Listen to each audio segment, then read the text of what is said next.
Assalamualaikum warahmatullahi wabarakatuh. Kisah penyebaran agama Islam yang sangat menakjubkan di Tanah Jawa dialami oleh salah satu wali yang memperoleh julukan bagian dari Wali Songo. Seorang pendakwah tersebut dikenal dengan panggilan Sunan Kudus dengan nama lengkap Said Jafar Shadiq Asmad Khan. Kemampuan utama yang dimiliki oleh Sunan Kudus yakni pendalamannya terhadap ilmu fikih.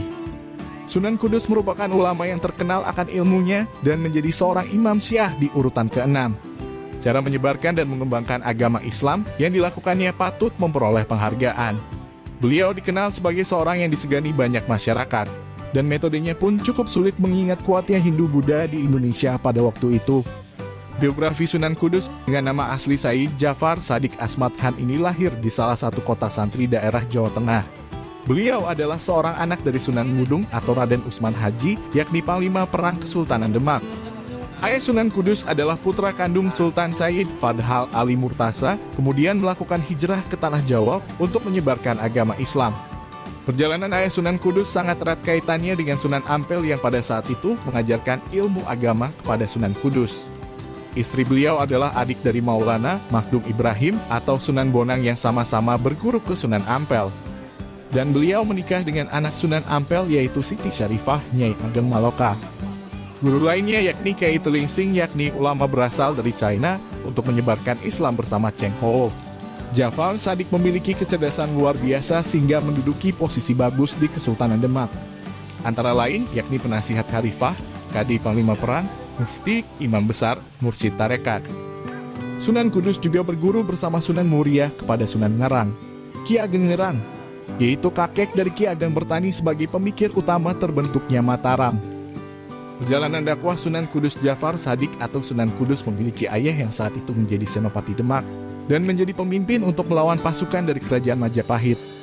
Beliau telah gugur saat melawan Adipati Terung yang kemudian memeluk Islam dan mengubah namanya menjadi Husein. Ayahnya pun telah melakukan perjalanan dakwah yang panjang di daerah Kudus serta sekitarnya. Cara penyampaian dan penyebaran agama Islam oleh ayah dan anak ini sama-sama dengan metode yang baik, halus, tidak memaksa sehingga banyak masyarakat yang berhasil memeluk Islam.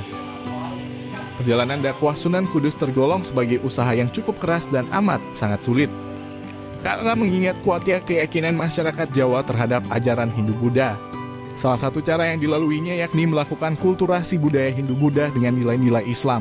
Sejarah ini perlu diketahui oleh masyarakat luas karena dakwah yang dilakukan Sunan Kudus merupakan awal mula dari pembentukan toleransi Islam di Nusantara, khususnya Tanah Jawa, filosofi kehidupan yang diajarkan Sunan Kudus. Perjalanan dakwah Jafar Shadiq pada waktu itu tergolong amat susah karena berhadapan secara langsung dengan kuatnya ajaran Hindu-Buddha yang dianut oleh masyarakat Nusantara.